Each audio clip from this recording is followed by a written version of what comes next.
Well, there I am, and there you are. And in a moment, you get to hear a siren, an ambulance siren.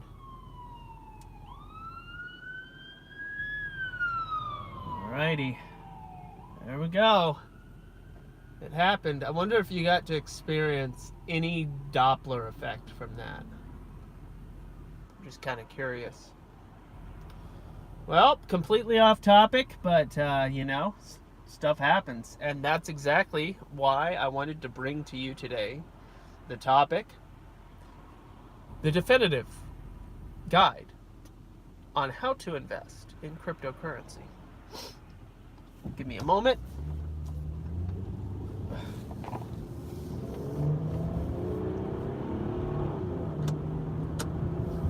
Yeah, he was going pretty slow. All right. How to invest in cryptocurrency. Thank you for joining me. Now, the first step in your adventure in investing in cryptocurrency is to obviously find out what is cryptocurrency. Guess what? That's not relevant. Next step, you need to identify what kind of person you are. If you're the kind of person that has absolutely no self-loathing, you probably shouldn't invest in anything at all. You have to have a certain sense of adventure. You have to have a certain sense of self-hatred to invest in cryptocurrency. Now, if you have any form of self-hatred, then feel free to go ahead and take the next step. The next step, after identifying that you do have a significant level of self-hatred, is to identify just how much financial commitment you're willing to make.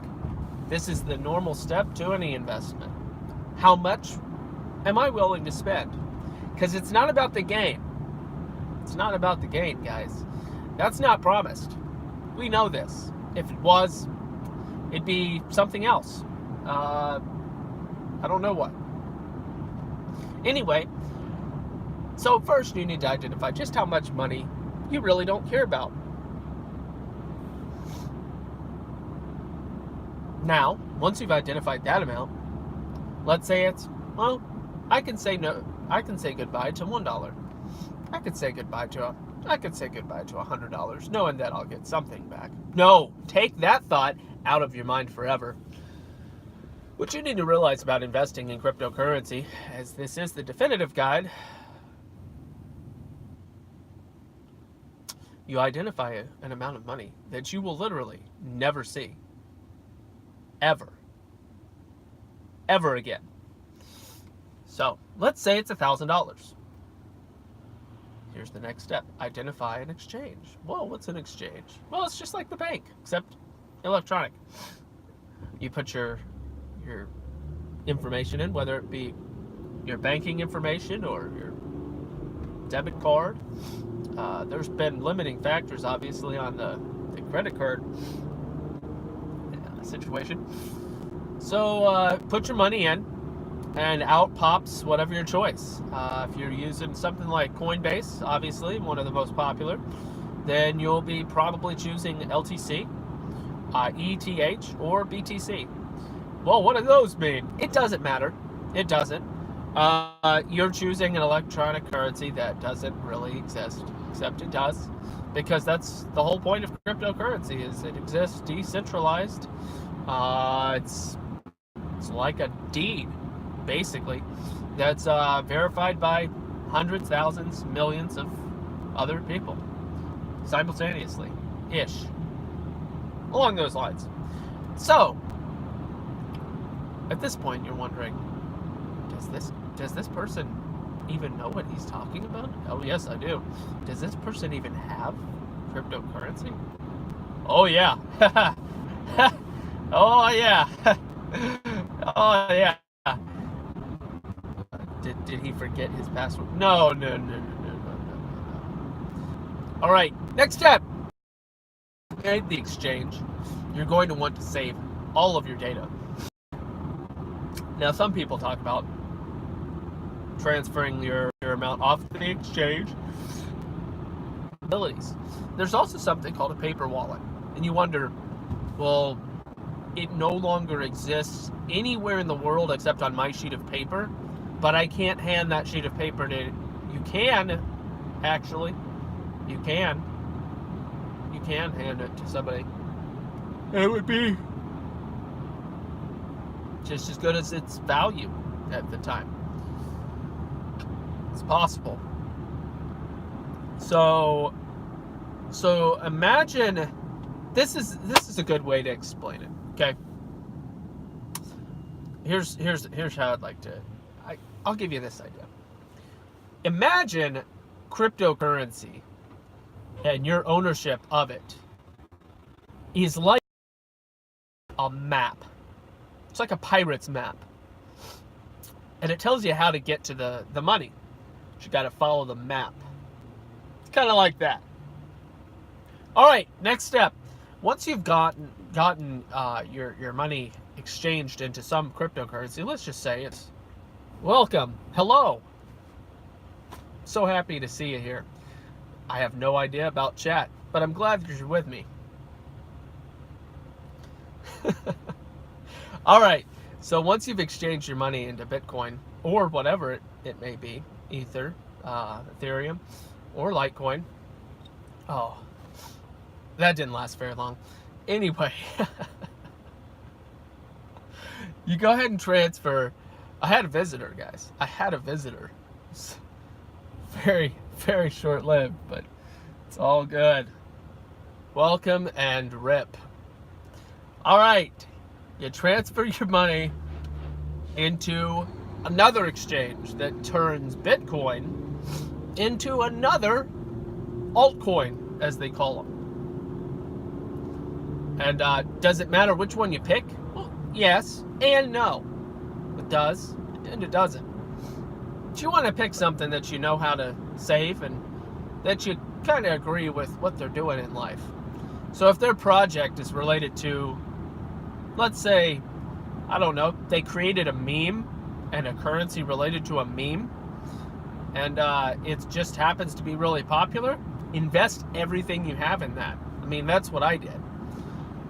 If you don't know what I'm talking about, then you don't know much about cryptocurrency.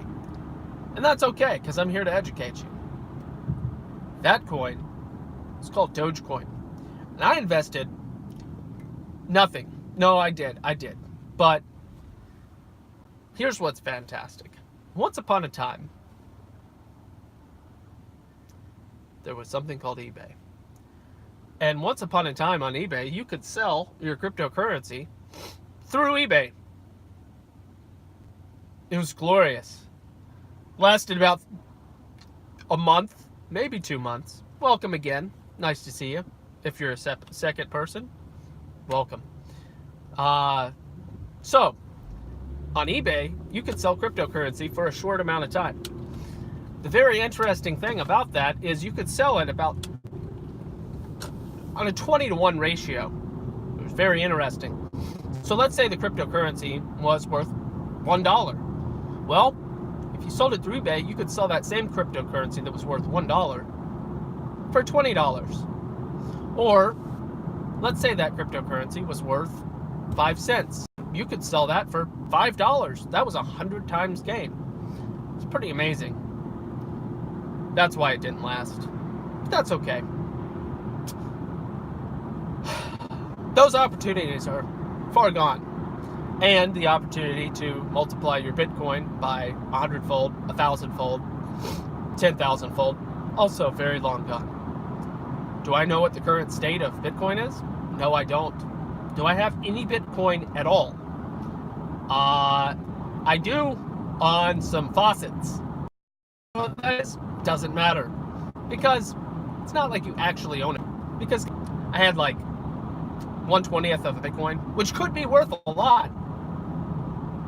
Oh well, it's gone. Doesn't matter. So, do I have other altcoins? Oh yes, I do. Are they ever going to amount to anything? Ever? I don't know. Am I going to lose my access to them by loss of passwords or access or something like that at some point in the future? I have no idea. I do count it all as loss. And you should too. Because if you're going to invest in cryptocurrency, I have to say, the best mentality to have is, I don't know, it's like throwing a coin in the fountain. It's like throwing the coin in the fountain. Is something going to happen as a result? More than likely not. Happen incidentally. Absolutely. Is it worth it? I don't know. You know your money better than I do. Was it worth it for me? I say even decisions that we think were probably not the most wise can still be considered a learning experience. Well, is that just calling a watermelon sour and a lemon sweet? It's an old phrase. If you're not familiar with sour watermelons, sweet lemons, then look it up. It's a really great phrase. It's a great metaphor. It's valuable. Well, guys, all I can say is have fun with it. Don't put your trust in it. That's dangerous. But this was supposed to be a guide on how to buy cryptocurrency. What am I supposed to do about that? I was actually interested in cryptocurrency. But why though? Let me tell you, if you want to invest in something that's going to make you a lot of money, hey, guess what? There's not an answer for that. If you want to invest in something that is going to be a secure investment that's not going to lose its value, now that I can help you with. I really can. Let me give you one example, okay? And yes, I know what I'm talking about. Don't question me. Don't question me. I know what I'm saying. All right. Seriously, though, I always hear these disclaimers in these people's cryptocurrency videos and financial investing videos, and they say, I am not a financial advisor. I am not your daddy, and I will not be held liable by whatever. Disclaimer, hashtag disclaimer. I don't care. I'm making a video. I'm saying words. Well, a guy told me to do it. Yeah, and you you listened? I don't know. I think it's absurd that somebody would have to give a disclaimer. But it happens. Lawsuits have been had for much stranger reasons. Moving forward, you wanted to know. And I'm glad you're still here. Thank you. Appreciate that. And, you know, maybe a thumbs up. It's okay. I have a total of maybe 3 thumbs ups on all of my videos combined. So it's all good. Whatever. So, what are these things that you can invest in that do not lose value? Let me give you one. H-O. No, I know what you're thinking. N-E-Y. N-E-Y. Honey. Yes, the substance that comes, well, listen here. A gallon of honey I could buy in the mountains of North Georgia in the year 2004. Yeah, 2004. It's 15 years ago. It doesn't feel like 15 years ago. I think I just lost my mind. Or rather, it broke inside of me, and I'm weeping deeply. 15 years ago, I could buy honey for $25 a gallon. Well, what does it cost to buy a gallon of honey now?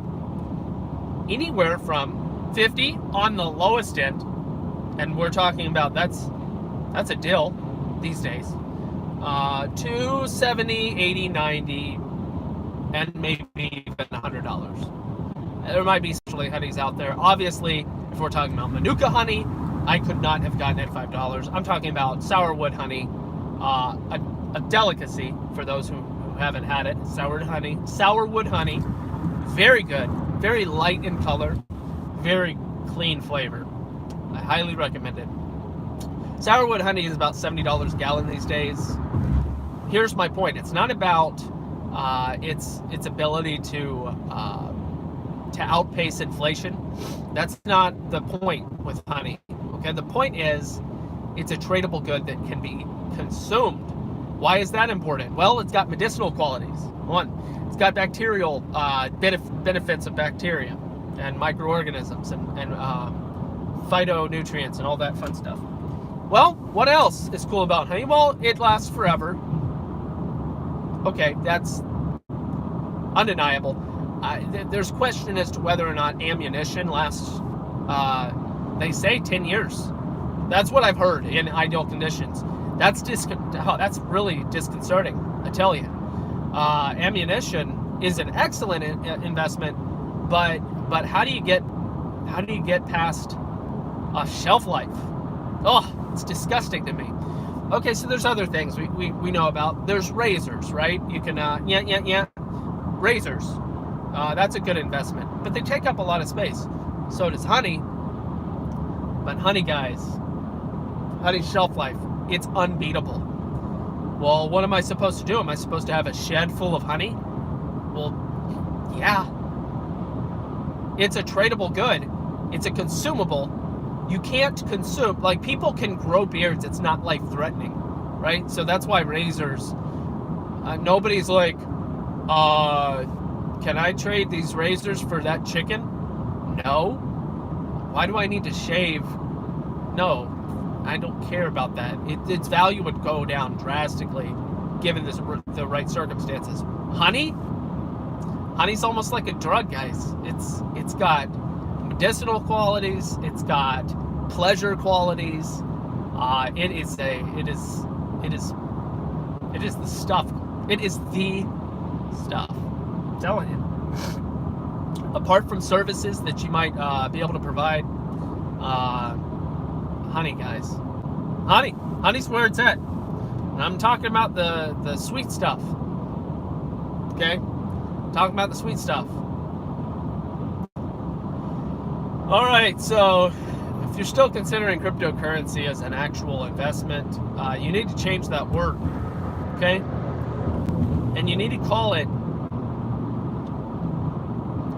a fountain, coin flipping fountain, a wish. Call it a wish. Cryptocurrency wish. That's the best way to put it. It's like a dream. Okay, it's like a dream. Yes, people make money off of cryptocurrency. Sure.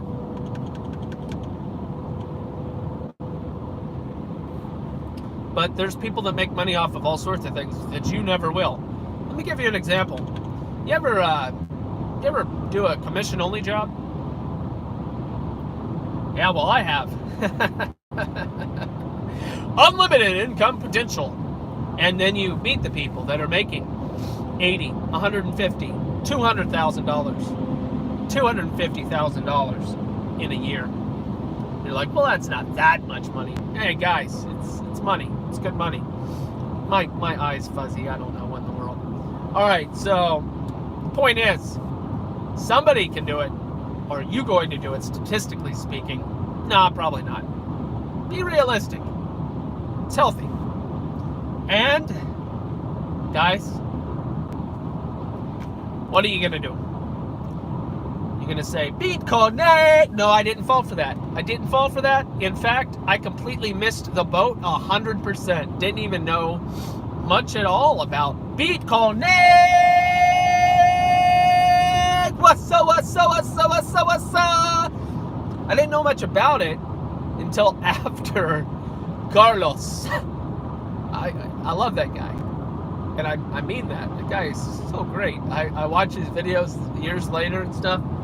Good guy, I guess. I mean, I don't know him, but I feel for him in a good way.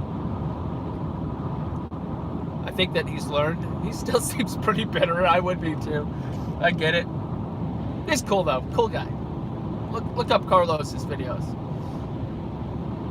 He's a trope at this point. And he's somebody you should study if you're interested in cryptocurrency. Not that there's a bunch of shams out there, although there are.